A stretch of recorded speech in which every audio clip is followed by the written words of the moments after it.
The Acadia Hospital has been dealing with bath salts related issues for some time. And our next speaker is the Director for Psychiatric Emergency Services at the Acadia Hospital, Dr. Anthony Ng.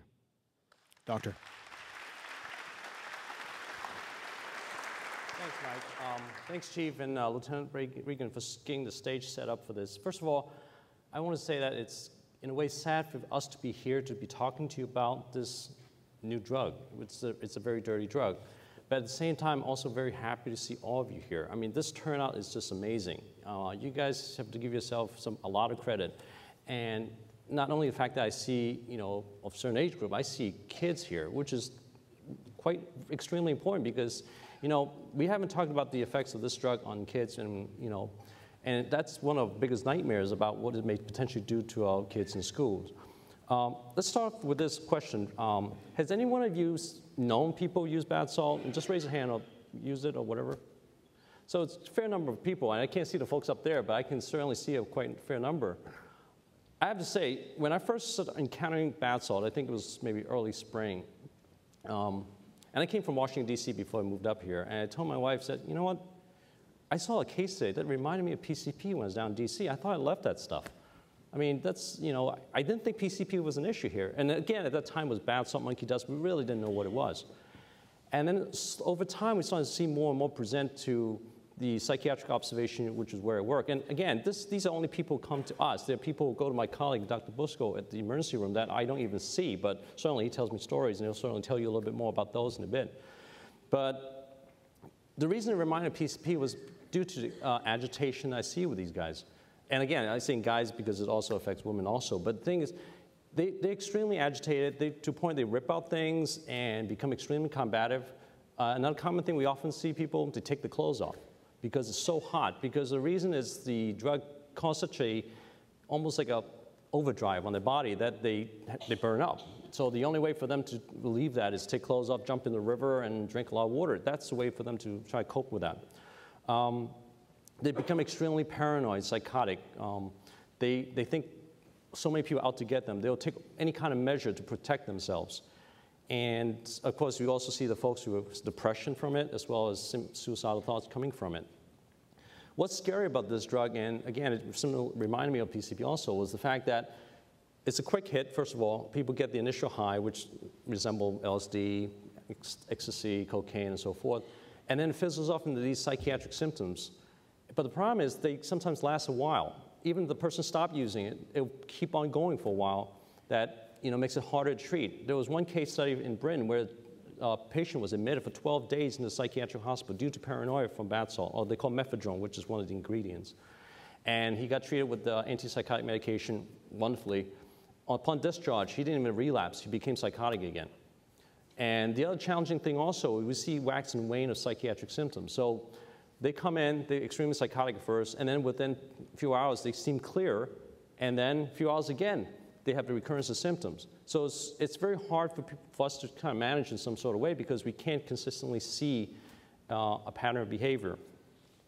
Other things that we see, certainly it's the danger is going to affect other people in terms of family members who use it. One of the concerns we have about kids, for example, is that, caregivers may be using this drug, and as a result, leading to neglect of the children, or even worse, the kid can pick up the drug.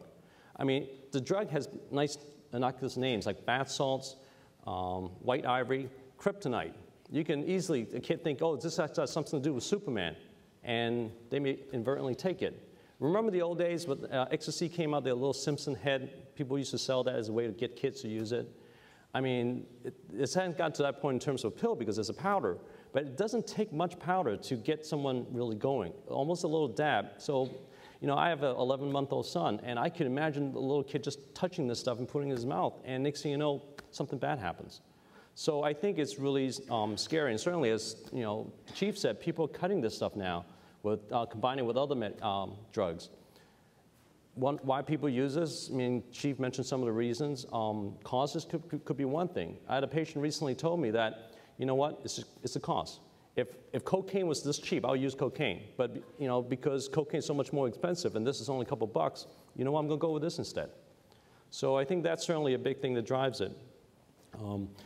What kind of people use bath salts? I mean, we see a variety of folks. Unfortunately, we don't have a lot of studies that tell us what, from anywhere that tells us, what are the characteristics of these folks who use. Even the studies from the UK, which is probably the one who has seen the most exposure, are kind of limited. And my colleagues from over there have different kind of reports. But there was one report from the CDC that looked at a health department in Michigan, and they found that approximately 50%, almost 46 to 50% of those folks who use had a co-occurring, what we call like simultaneous psychiatric illness. It could be depression, it could be schizophrenia, and so forth. And approximately a third also had substance abuse issue. So, you're not talking about people who never experienced drugs and never had psychiatric illness, but you're talking about vulnerable groups who already are, at risk to using. And again, they could be using to self-medicate for a variety of reasons. It is a public health concern. I mean, this is a problem that doesn't involve the chief, doesn't involve us at Acadia, the psychiatric piece. It doesn't involve only Jonathan Bosco and the folks at Eastern Maine Emergency. This is a public health issue that requires a multi-pronged approach, that requires law enforcement intervention as well as treatment from everybody. And again, it's not just us. You folks are going to be playing a key role in prevention. I mean, these forums of education, you guys are going to take the message home. You guys are going to bring the banner to folks who may even think about using this drug and say, hey, this is nasty. Don't touch this. Some people may listen, some people may not. And we just have to keep trying. And one of my hope is that this won't be the last of many forums we're going to do. We're going to keep doing this. We have an opportunity here, folks. I mean, when I started psychiatry, I came into a society that already has to deal with cocaine, heroin, and marijuana. Bath salts is fairly new to us. We have a chance to do something now to not take it away totally, but at least stop the flow and make it a little easier for us to live with around here. So with that, I'll open it for questions later. Thank you,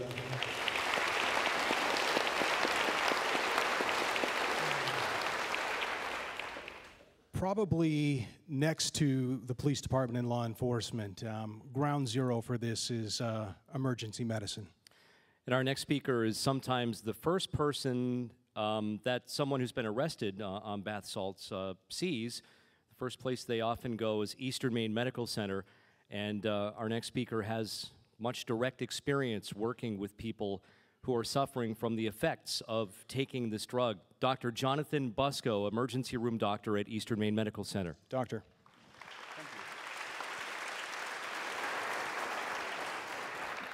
So I moved to Maine from Charlotte, North Carolina about 6 years ago, and in Charlotte we saw a lot of crack, some cocaine, fair amount of meth, really not a lot of opiate abuse. People weren't using Vicodin or Percocet. And I came up here and I found that the drug abuse up here tended to be more towards the sedating medications, the benzos like Xanax and Percocet and Vicodin and methadone. And in some ways that was really nice because those patients were so much calmer and much, much easier to deal with. And so in January or February of this year, when we first started seeing bath salts patients coming back in, it was a real shock for all of us in the emergency department. We just don't have the volume of stimulant abuse, of people coming in revved up and high. Sure, some people crush Ritalin occasionally and shoot it up, but we really don't see a lot of that up here. And so it was a real eye-opener for us, and we very quickly began to get a sense of what we were seeing and sort of divided these patients into three groups. The first group, there's not a lot of them, are the euphorics. These are the people who come in, they're high, and the reason they're there is because it's a really lousy high, and they're not happy about it, and they want us to do something about it, but they're not paranoid, they're not psychotic, they're talking to us. They just want the high to go away, and sort of like, well, you can sit here, I guess, but there's nothing we have that reverses this. The second small group we see is at the other extreme, and that's the group we call the toxics. And those are the ones who come in with very bad physiologic effects from the drugs. So high heart rate, they lose control of their body temperature, so high temperatures, 107, 110 degrees. And they come in sometimes in cardiac arrest with their hearts no longer beating. So that's That's a toxic emergency. And so that group, not a lot of those, but very resource dependent and intensive. And then the middle group is the one that we see the most of. And these are the ones that we're really identifying with, and the ones that we look at these patients in the emergency department and we think, how could anyone be wanting to use this if this is the high they get? And that group is the psychotics. And those are the patients who come in and they may be able to talk to us, they may have some sense of where they are, but they are delusional, they're hallucinating, they go in and out of awareness. So they may at one time be fine and feeling relatively calm, and next thing you know, they're crawling around on the floor, they're licking the sinks. We call it a positive bath salt sign when you walk by a room and the mattress is on the floor and the bed is out of the room, because these patients aren't safe. They don't know who they are, they don't know where they are, they're trying to climb off of beds. And this group is really resource consuming for us. So if you come in and you're a multi-trauma patient, you're going to be met by our trauma team, 6 to 8 patients. If you come in and your heart stopped beating, you're in cardiac arrest, 6 to 8 providers, all right? If you come in and you're having a heart attack, there'll be 5 to 6 of us in the room. These are our sickest patients. And when these psychotic patients come in, it's the same sort of thing. We need 5 to 6 people in the room to control them. So they're consuming the same resources, the same number of people and personnel and time that someone having a heart attack would have. And the biggest issue for us has been that most of them don't have overt or outgoing psychiatric disease. They're there because of their bath salt abuse. And after 3 to 4 hours, they may clear. But we're seeing people without redosing relapsing up to 72 hours later. And it is a really hard thing to look at a patient and say, okay, you're doing better, I want to discharge you home, and come back 5 minutes later and they've closed the door of their room and they're trying to jump off of the bed thinking that they're diving into a pool. It's just very tough to deal with these people. And the question then becomes, how do you send someone like this home? What do you say to the family who comes to pick them up? Well, keep an eye on them for the next 3 days, because you never know when they might get psychotic and think that you're a demon trying to kill them. I mean, that's not the best discharge instruction in the world. So it's a real challenge for us. And what we've seen, it's been an interesting change over time. We also have not seen a lot of first-time users. What we've seen, though, is this incredible jump in the way people are abusing drugs. So you have people who might crush Percocet and snort it. They've never injected anything in their life, and all of a sudden, they're shooting up bath salts, as if somehow this were a logical next step for them. And for these people, it's their first exposure to stimulant drugs like this. And so it is as if we're seeing a completely naive, drug-naive population coming in who's never experienced this before.